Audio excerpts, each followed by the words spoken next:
Hello there and welcome to the new channel. Here to help you see The new you. My name is Carmine Ortega. Dennis Calamba. This is Nato Agbayani. My name is Juan Lu. I'm Chino. I'm Trisha. This is Apple Manansala. This is Attorney Carlo Ibanez. This is Attorney Sheila Santiago. This is Angie. This is Argamid. My name is Dante Salama. This is Jesse Francis Rebostillo. I'm Dania Cunha. Mon Mendoza. I am Mopet Erhino. I'm Leo Bryan. Mike.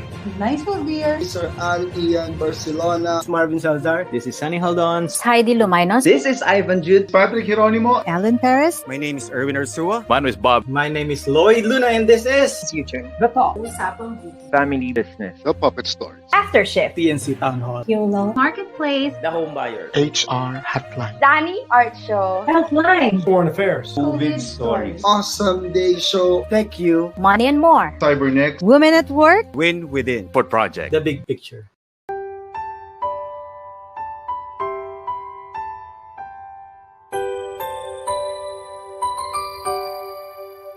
Sometimes life lets you down and you feel that you are done. You just wanna mourn and run because the fun is all gone. But sometimes life makes you proud when you look far and wide, when you leave the pain behind and see the brighter side. TNC gives you inspiration. TNC reignites your passion. TNC starts your transformation. TNC helps you see the new you. Sometimes life makes you blind and you choose something bad. You just wanna cry and hide and save your face from the crowd. But sometimes life makes you see the beauty in you and me. When you look up above, there is God and there is love. TNC gives you inspiration. TNC reignites your passion. TNC starts your transformation.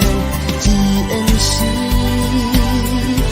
helps you see the new. We're here to help you see the newness of life. We're here to help you feel your hope is so real. You got the power to see.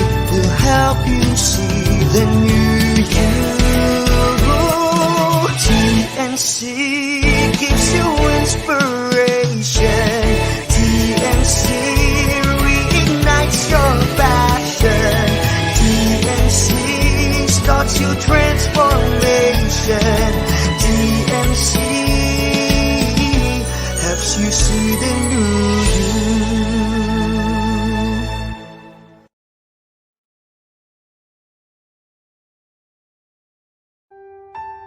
The new channel.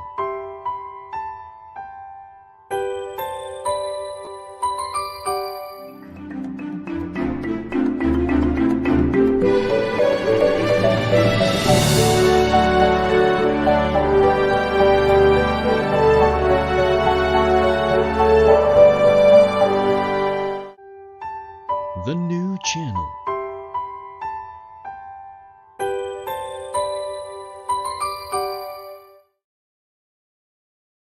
The views, opinions, and insights expressed in the following show are those of the hosts, producers, guests, and viewers. They do not necessarily reflect the position of the channel. Viewer discretion is advised.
Hello there, Metro Manila, Luzon, Visayas, and Mindanao, or wherever you're watching from around the world. Good evening to you all. This is another inspirational episode of The Big Picture for tonight. If you're watching us live right now, please do share our live stream link. You can also organize your own watch party and share the same link with your friends, families, and associates. And you can also watch us live on youtube.com/TNC now and drop some comments in there. If you do that, you can have an opportunity to get a gift courtesy of Unisol and TNC. The item to catch, please watch.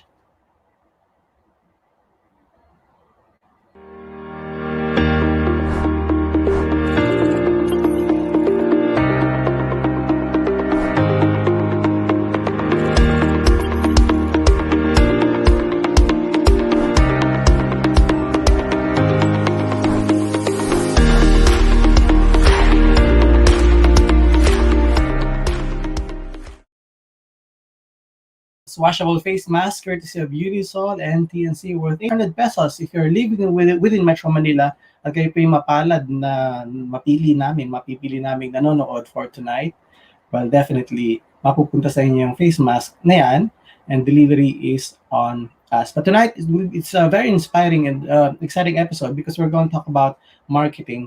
And when we talk about marketing, basically this is a propeller of any business. It drives the organization going to sales, and for sure napaka-importanting part ng isang business yung marketing. But what if there's a way to automate it? What if there's a way now, advanced tool and strategy that we can use in order for us to really get the same desire that we have for our company to be able to sell more in a less time. So tonight we have a very important guest, Shenalyn Portugal, streaming from Nabua City, Camarines Sur. Shenalyn, thank you so much for coming to The Big Picture. Appreciate your time. Thank you for guesting me on your show, Lloyd. I appreciate it as well. All right, very good. So this is Shenalyn Portugal from Nabua City here in Bicol. Hopefully you're doing well. And that's my question. Actually, 2020 was a devastating year for everyone. How were you last year? Yeah, so fortunately last year hindi naman naapektuhan yung business kasi nga last year 2020 is a parang wake up call for businesses to look at digital platforms na. So kasi my business is digital, so it doesn't affect my business. Okay, that's one of the few industries na kumbaga nagkaroon parang positive effect during the pandemic. You say digital.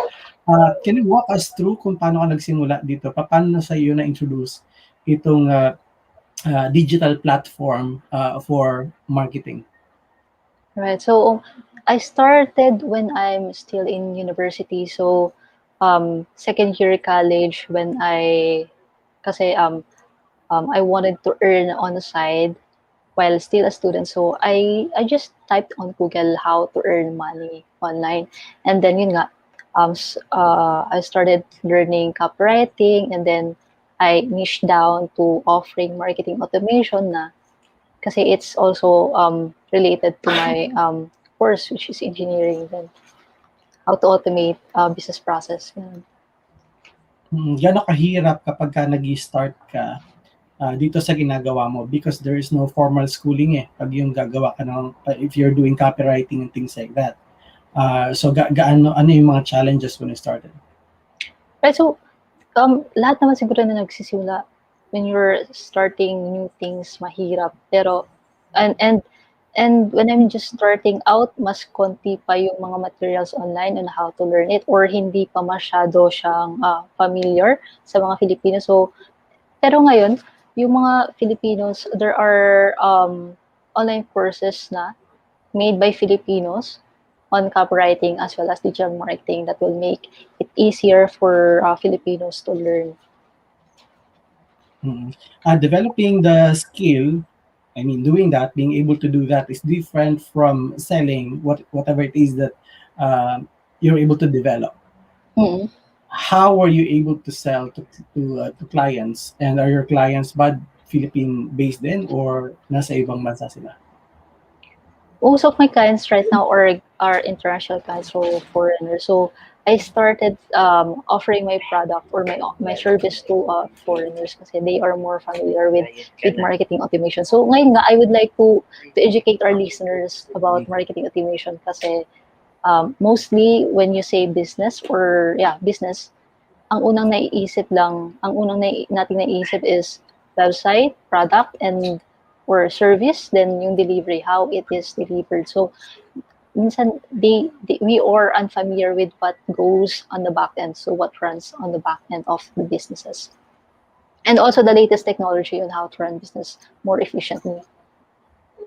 Oo. So, if that is the case, kung medyo meron tayong ganung klase ng perception, what are we doing naman in order for us to be able to educate the market? Parang hindi ka lang dapat nag-focus doon. There's something else that you should focus on. In this particular case, how you're automating your business. Mamaya pag-uusapan natin na mas malalim kung paano yung automation, but let's talk about the perspective. Bilang ako na madalas nakatingin lang sa product or whatever I have in here, sa backend na sinasabi mo. So, how do you educate me? I mean, what are the things that I need to know as far as automation is concerned? All right, so so I would like to share with you and also the listeners the why, how, and what of marketing automation. So why marketing automation is important, how marketing automation can be used for your business, and lastly, what are examples of marketing automation? All right, so can I share it with the audience? So I'll start my switch or how or to explain the marketing automation to people who are new with the term. All right, all right. So why marketing automation is important? So as you mentioned earlier, that marketing is important to your business. It is a propeller to any businesses. So, but as customers evolve, so does the unpredictable marketing landscape. So this means you're likely spending more and more time trying to keep up with the latest tips and trends, and that's wasting your precious time that you could use for other tasks. But what if there was a way to simplify or automate? And I'm not just talking about emails, kasi mostly when you say market automation, those who are familiar in the digital marketing industry are may ikino-connect nila mostly yung marketing automation with email. So keeping up with what you should be measuring or targeting can be exhausting, difficult, and time-consuming. So exactly, when you say marketing automation, exactly ano yung ino-automate natin? Kung hindi lang siya email, would you have some list? Yeah. I'll mention a few softwares in the what part of what my presentation. Pero ibig sabihin, later pag-usapan natin yun. Pero ibig sabihin, ano yung mga areas na i-automate natin when saying marketing automation? Ano yun? Email, your social media, ano yun nandun sa list? Hindi, huwag na natin sa software. Okay. So when you say marketing automation, its main goal is to help you not do the repetitive task.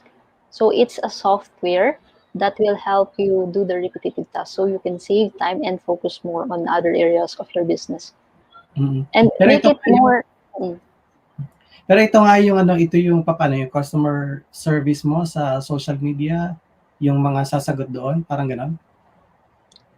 Yun ba yung ino-automate natin? Service. Yeah, so I think you are yung sinasabi is more on chatbot.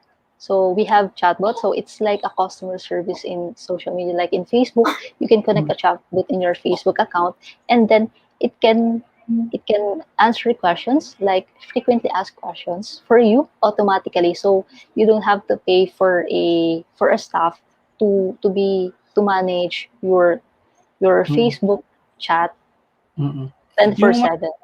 Yung marketing kasi, kailangan mong pag-aralan yung mismo market na psychology of people and things like that.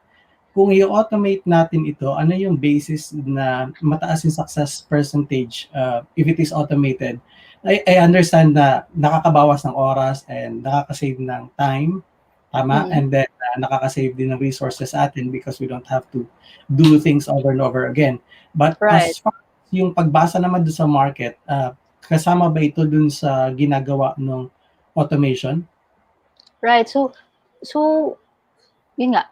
So marketing automation can be applied to any industry. So the first step, hindi lang kasi siya tools, kasi before you implement or you set up marketing automation tools in your business, you need to understand the service providers like me need to understand the customers, the business of my clients before I set up the marketing automation, so that I can tweak it and customize or create the right marketing strategy plan, or the right workflow, the right automation, the right scripts for my client. Kasi yun nga, the first part is understanding their business and then creating the marketing automation so that it will help that business. So in other words, parang after the fact na ito, no? Para sa mga viewers natin, after the fact na. So i-scan mo na, gagawin mo lahat ng mga researches mo, and then based doon sa mga nagawa mong researches, mga pag-aral na ginawa mo, you are going to automate that, the marketing. Okay, so sige. I'm going to pause for a short commercial, and then when we come back, pag-usapan natin yung iba pang mga bagay tungkol sa marketing automation. Don't go away. The Big Picture on TNC will be right back. Please stay on our stream.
Welcome back. You're still watching The Big Picture on TNC. Before I call in back to the studio, our guest again for tonight, please do watch our other inspirational shows on TNC. U-Turn, The Talk, Awesome Day, The Home Buyer, The Puppet Stories, The Big Picture, The Millennial Voice, Foreign Affairs, HR Hotline, Well Home, Uplift, Market Leader, Mental Shift, Money and More, Cybernext, Healthline, Couple Goals, After Shift, YOLO, Negosyo at Home, Tech U, TNC Marketplace, Danny Art Show, Women at Work, COVID Stories, The Family Business, Usapang Beauty, The Fort Project, Within, TNC Town Hall, and TNC One Day. All right, so let's call in back to the studio. Shenalyn Portugal is here with us to talk about marketing automation. Again, thank you so much for coming to The Big Picture. I appreciate it. Maganda ito kasi kailangan maintindihan ito ng mga tao, especially ngayon, ngayong pandemic, na kailangan nilang extra hand. At kung extra hand na yon, makakatipid ka na hindi ka na kailangan kumuha ng extra people, and then it will be good for your business, di ba? I mean, not that ayaw natin mag-hire, but in this case that we are really in need na magtipid, and then this can probably solve it, no? Tama yun, Shen. Right. So, pero hindi ko siya ipo-position as magtipid kasi it's May more on So it's more on optimizing. I position marketing automation as optimizing your business process and then helping you collect data so that you can improve your marketing strategy. So, yeah. Pero nakakatipid ka with marketing automation. Pero, na hindi yun yung pinakang purpose. Hindi yun yung purpose. Good, sige. So, paano siya ginagawa exactly? I mean, based sa experience mo, ano yung process? Kung ako isang small business, like, kaka-open ko lang ng isang restaurant or maybe I pivoted to another business, like, maybe online selling, ano yung magiging proseso ko? Ano yung dadaanan ko mga processes? Kung may mag-online selling ka, for example, e-commerce, let's say e-commerce. Ganun. All right. So, okay. So let me explain the how. How marketing automation can help your business save time, make your business easier. So, for example, I'll give you an analogy. So, ano yung mga pang-araw-araw yung ginagawa sa loob ng bahay? Let's say, magluto. So, 3 beses sa isang araw magluto. Sabihin natin nakakaubos ka ng 3 oras sa pagluluto araw-araw.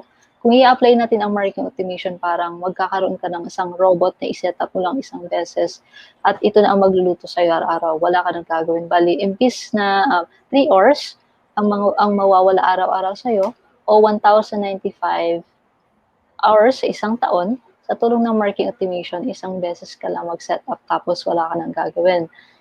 And to relate that with an e-commerce business, let's say one of the big brands in e-commerce is Shopee or Lazada, and most of us, once we sign up, registered with those platforms, you receive an emails, correct?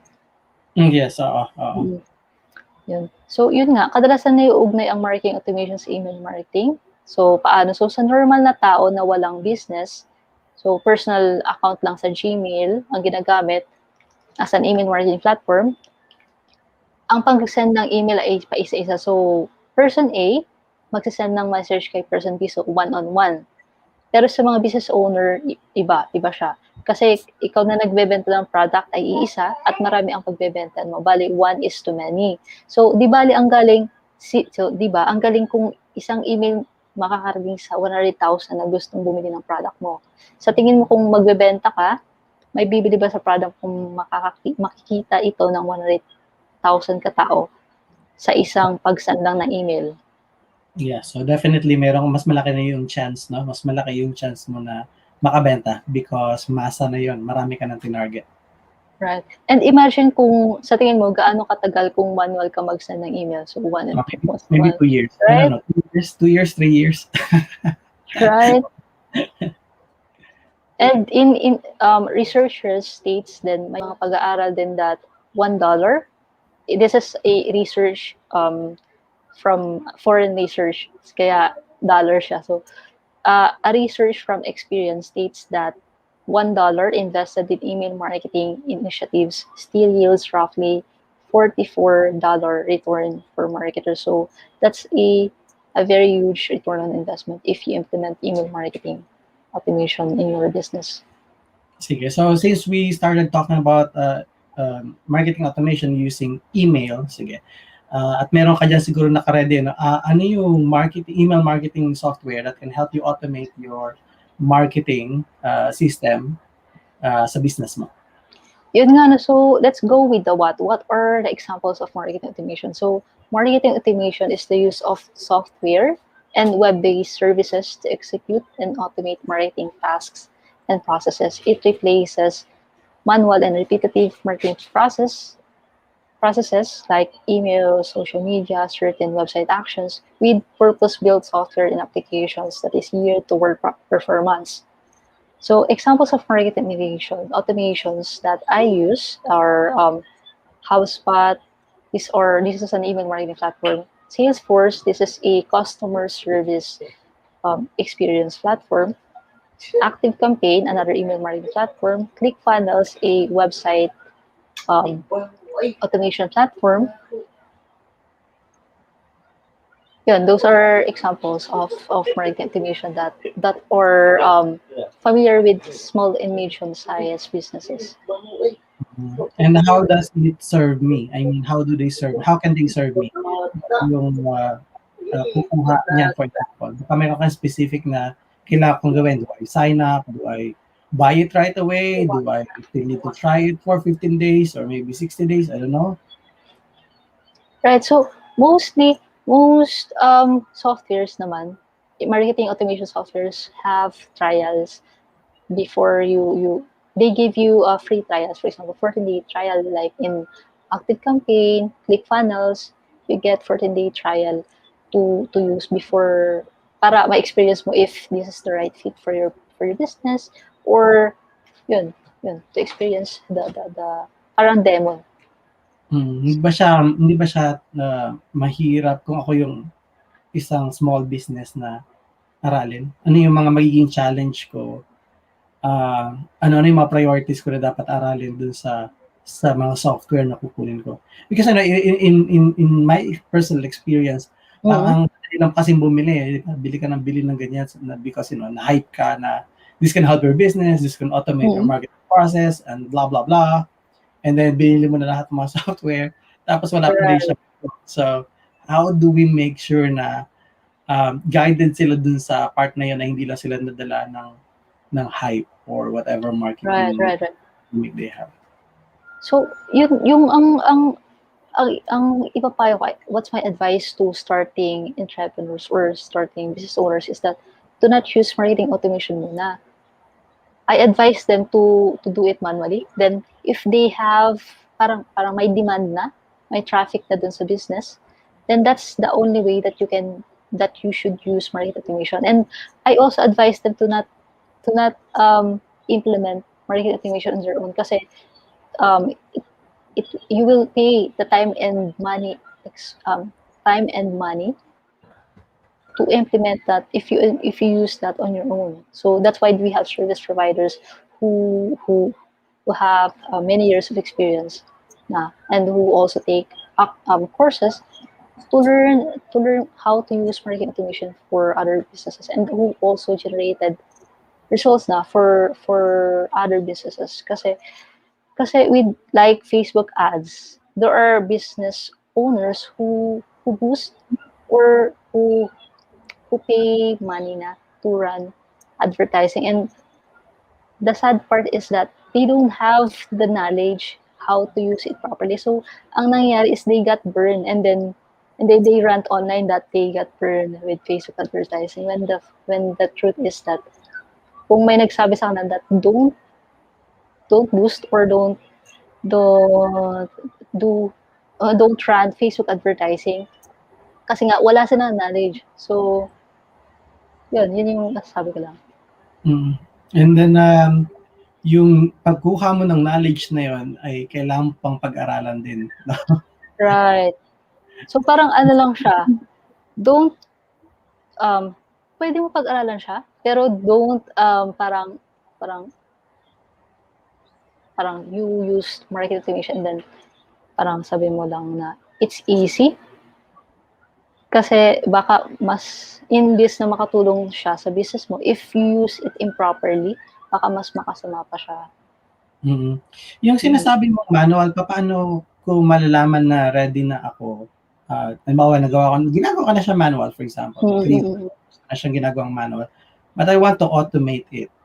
Ano yung transition? Ano yung mga few steps ko para ma-start yung pag-transition ko into an automated marketing?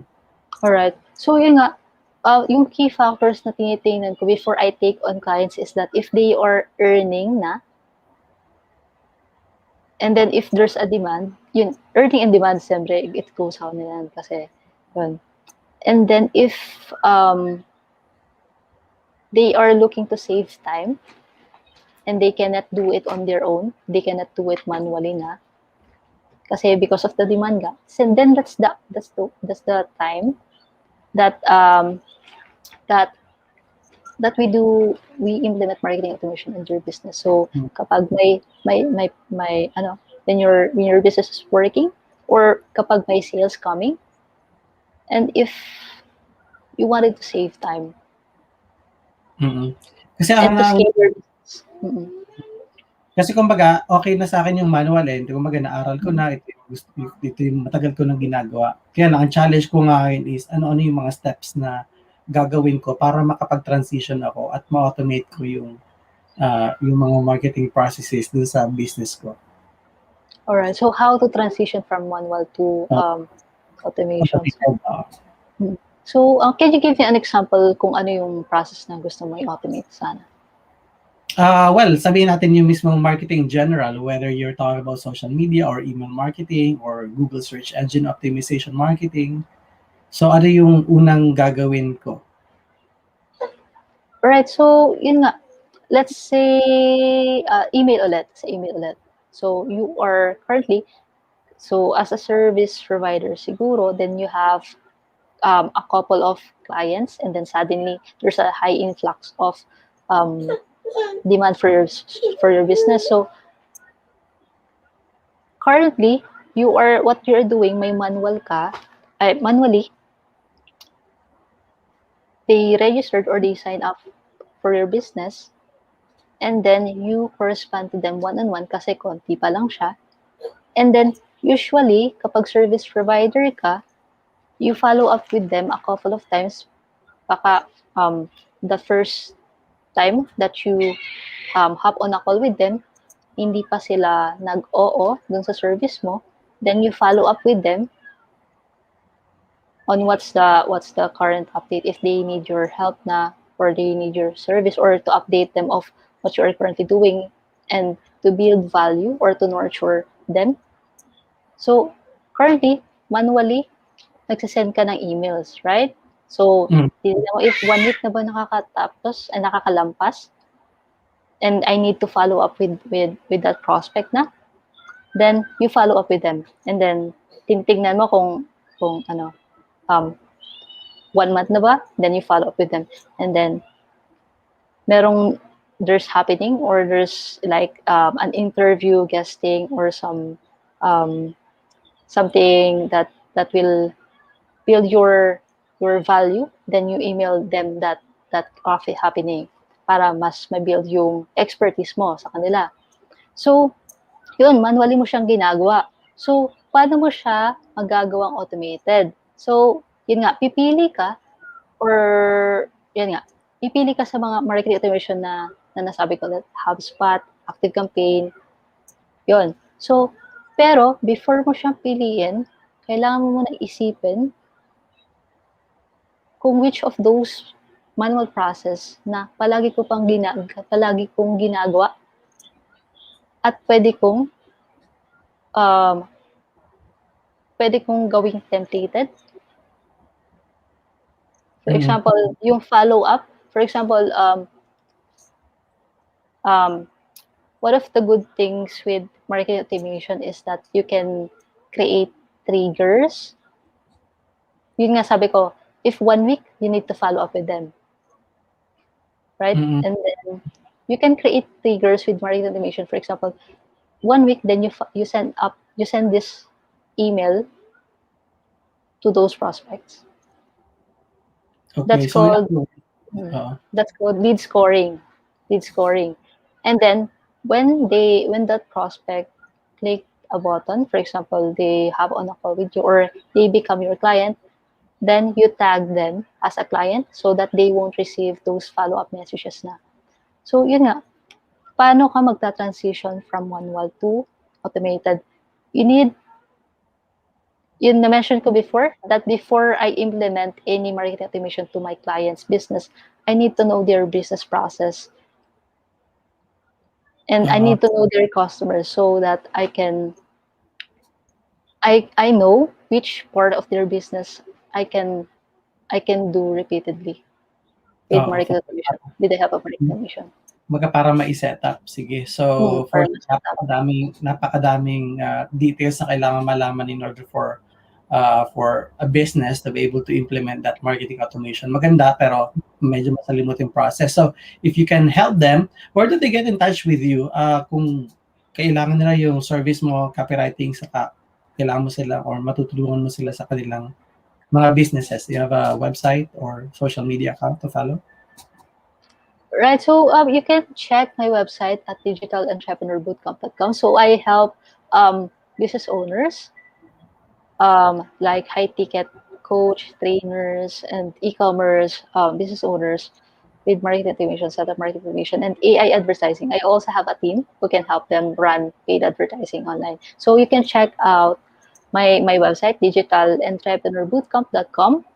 Kaya bootcamp kasi I also train newbie or aspiring freelancers or yung business owners who wanted to do it themselves, yung mga newbie or starting entrepreneurs na don't have the money to invest in service providers pa. All right. And final question before I let you go, what's the big picture in the digital space? The big picture in the digital space is that with the COVID pandemic, it's more and more people would like to learn more about the new trends and the new tools, the new technology in the digital marketing space to help their business and help them help more clients. All right. Thank you so much, Shenalyn, for the opportunity of being my guest tonight. Thank you, Lloyd. All right. Shenalyn Portugal, ladies and gentlemen. Thank you so much for those of you who've watched this episode. Maraming salamat sa inyo. That's all the time that we have for now, but I'm going to see you again tomorrow night for sure. Tama, no? Friday night. Maraming salamat, Puzzle Box BPO Inc. Maraming salamat, Well Life. Maraming salamat, Mr. Rice, Aliaga Rice Supply. Maraming salamat, Unisol. I'm going to see you again tomorrow night for another inspirational episode of The Big Picture. Meantime, this is your host, Lloyd Luna, and I have to say good night.